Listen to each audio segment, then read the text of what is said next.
Pessoal, aqui quem fala é o Padre François Costa. Todos os dias, como já é costume, rezamos a oração do Ângelus, ou a oração do Anjo do Senhor. Vamos rezar? O anjo do Senhor anunciou a Maria e ela concebeu do Espírito Santo. Ave Maria, cheia de graça, o Senhor é convosco. Bendita sois vós entre as mulheres e bendito é o fruto do vosso ventre, Jesus. Santa Maria, Mãe de Deus, rogai por nós, pecadores, agora e na hora de nossa morte. Amém. Eis aqui a serva do Senhor. Faça-se em mim segundo a vossa palavra. Ave Maria, cheia de graça, o Senhor é convosco. Bendita sois vós entre as mulheres, e bendito é o fruto do vosso ventre, Jesus. Santa Maria, Mãe de Deus, rogai por nós, pecadores, agora e na hora de nossa morte. Amém. E o Verbo se fez carne e habitou entre nós. Ave Maria, cheia de graça, o Senhor é convosco. Bendita sois vós entre as mulheres, e bendito é o fruto do vosso ventre, Jesus. Santa Maria, Mãe de Deus, rogai por nós, pecadores, agora e na hora de nossa morte. Amém. Rogai por nós, Santa Mãe de Deus, para que sejamos dignos das promessas de Cristo. Oremos.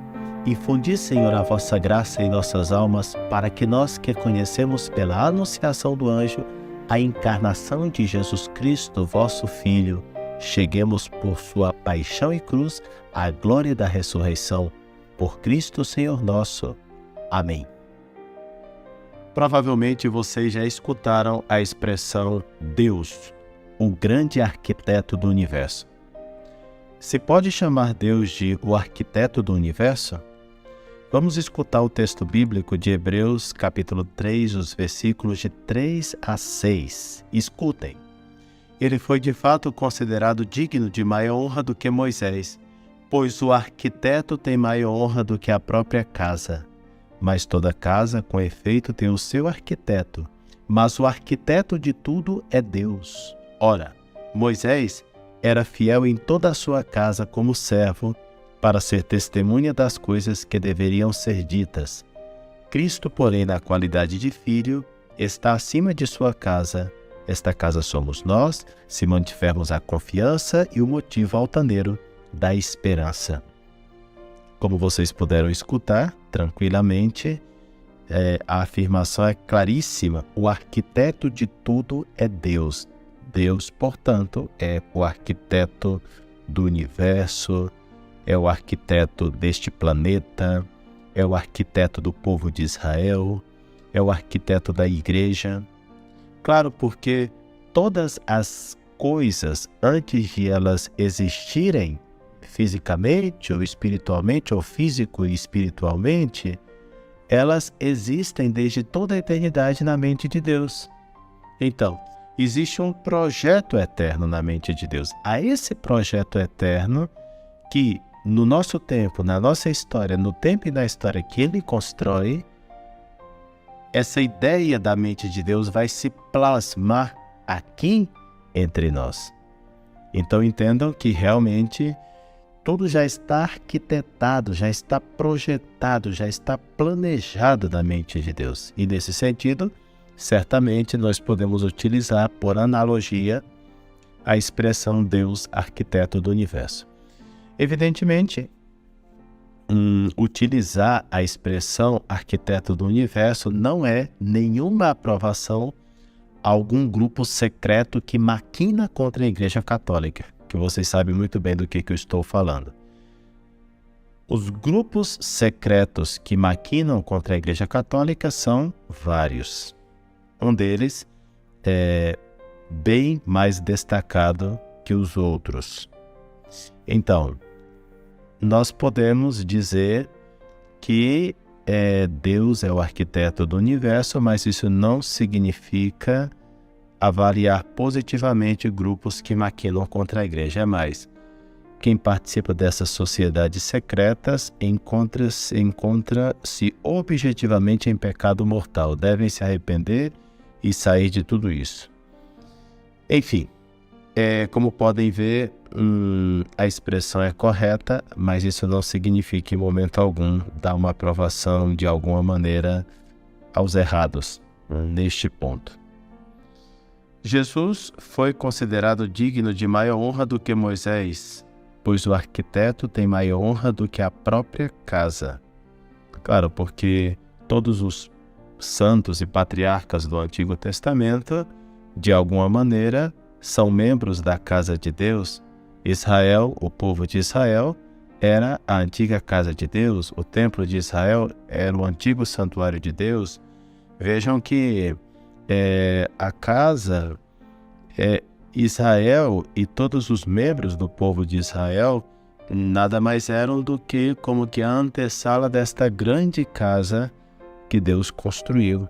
Por isso, Deus é o grande arquiteto desta casa. Jesus, ele é o grande arquiteto dessa casa porque ele é Deus. E ele certamente é superior a Moisés, e Moisés se inclui na casa dele por antecipação. Portanto, por mais que Moisés tenha sido templo de Deus em certo sentido, e assim qualquer pessoa que procure viver honestamente diante de Deus, e no caso de Moisés mais ainda porque ele recebeu graças atuais impressionantes em previsão dos méritos de Cristo, pois nesse sentido, sendo ele casa e tendo ele edificado uma casa para Deus, o arquiteto tem maior honra do que a própria casa. Quer dizer, Jesus tem maior honra do que Israel, do que Moisés, do que todo o povo de Israel junto. Ora, Moisés era fiel em toda a sua casa como servo para ser testemunha das coisas que deveriam ser ditas. Vejam, é isso que eu acabei de falar. As coisas do Antigo Testamento, de alguma maneira, são já testemunha das coisas que deveriam ser ditas. Nesse sentido, a gente fala da antecipação. Ou seja, as graças do Antigo Testamento são graças olhando para o Cristo que viria, olhando para o Messias, olhando para Jesus Cristo. Existe essa lógica no Antigo Testamento que está muito bem plasmada aqui em Hebreus capítulo 3, versículo 5. Moisés era fiel em toda a sua casa como servo para ser testemunha das coisas que deveriam ser ditas. Cristo, porém, na qualidade de filho, está acima de sua casa. Esta casa somos nós, se mantivermos a confiança e o motivo altaneiro da esperança. Vejam só, esta casa somos nós. Como Moisés e os santos do Antigo Testamento foram casa para Deus em previsão de Cristo, que neles moraria um dia, que Deus, que mora neles por graças atuais que foi concedendo a eles, assim de maneira semelhante, esta casa somos nós. Diz claramente, nós somos casa de Deus, nós somos santuário de Deus. E essa ideia de ser casa de Deus aparece de uma maneira ou outra em 1 Timóteo 3,15, também na primeira carta de São Pedro 4,17, em Efésios 2,19, em 1 Coríntios 3,6. É muito claro que nós somos casa de Deus. Agora, numa casa mora o dono. Então, se mantivermos a confiança e o motivo altaneiro da esperança, se mantivermos essa paresia, essa confiança, essa audácia diante de Deus, podemos dizer assim. E só se pode manter essa audácia diante de Deus quando se está na graça. De fato, Deus habita a alma que está em graça. Uma alma que está em pecado mortal não é habitada por Deus, desde o ponto de vista da graça santificante. Claro que mesmo as pessoas em pecado mortal, como as pedras, como as cadeiras, como qualquer coisa que exista, de alguma maneira, claro que Deus está presente nessas realidades, porque senão elas nem existiriam. É Deus que mantém as coisas no ser. Mas eu estou falando de outra presença, a presença de Deus por causa da graça santificante.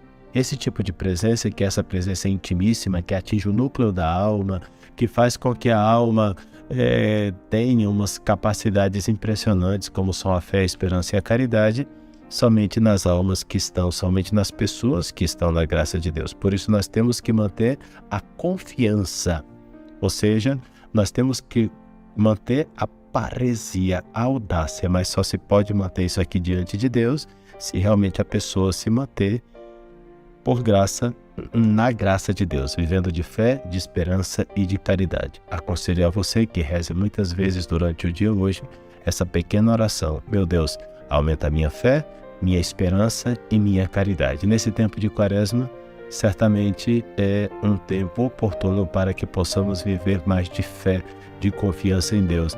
Apesar dos nossos pecados, é verdade que por nós mesmos nós merecemos o inferno, mas pela graça de Deus Ele nos salvou, Ele está nos salvando, Ele quer nos levar para o céu. Glória ao Pai, e ao Filho e ao Espírito Santo, como era no princípio, agora e sempre, pelos séculos dos séculos. Amém. Glória ao Pai, e ao Filho e ao Espírito Santo, como era no princípio, agora e sempre, pelos séculos dos séculos. Amém. Glória ao Pai, e ao Filho e ao Espírito Santo, como era no princípio, agora e sempre, pelos séculos dos séculos. Amém.